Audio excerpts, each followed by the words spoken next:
Following the Civil War, the American economy was expanding rapidly. In the closing decades of the 19th century, production rates were climbing and millions more workers were needed. Between 1900 and 1910, nearly 9 million people immigrated to this country, looking for work and a better life. But many also found harsh conditions, long hours, low wages. The work was tough and dangerous. As the production rate went up, so did the pressure on workers and the casualties.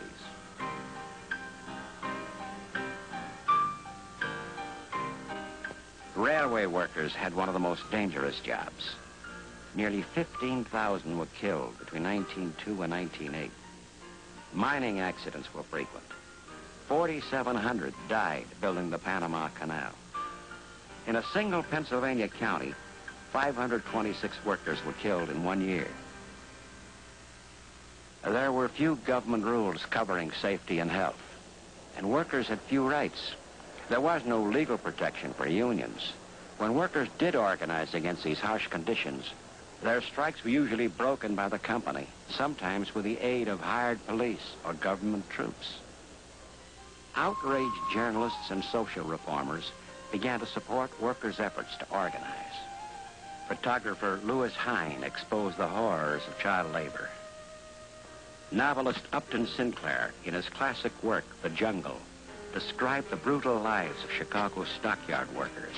He said, "I wish to frighten the country by a picture of what its industrial masters are doing to their victims." Exposés like these finally led the government to create the first agencies to protect workers. Woodrow Wilson won labor support by agreeing to improve safety in the workplace. In 1913, the Department of Labor was established. Pressure for change was often finally effective only after a major tragedy. After 361 men died in the Monongah mine disaster of 1907, the Bureau of Mines was set up to supervise mine safety. Gradually, industry began to regulate itself in what is known as the Voluntary Safety Movement.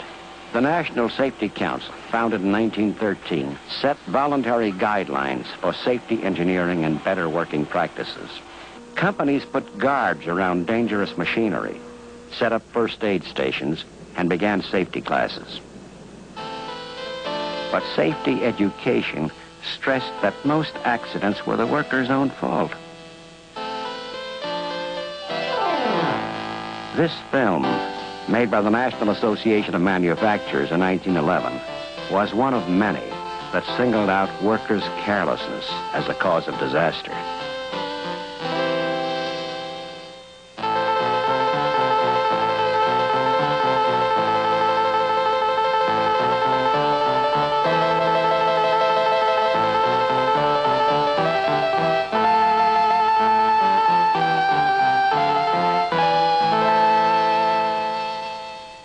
But many terrible tragedies were not caused by workers' carelessness.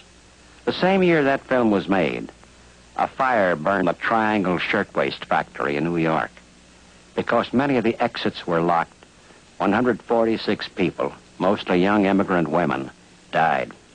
Again, it was only after the tragedy that the first permanent commission to inspect factory safety was set up in New York.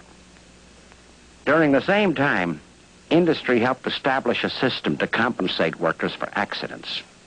While this workman's compensation system gave employees a measure of financial security for the first time, it took away their right to sue the company for damages. The amount of compensation was limited, and workers were not represented on the boards that decided claims. But this growing concern for workplace safety had some noticeable results, and accident and death rates fell.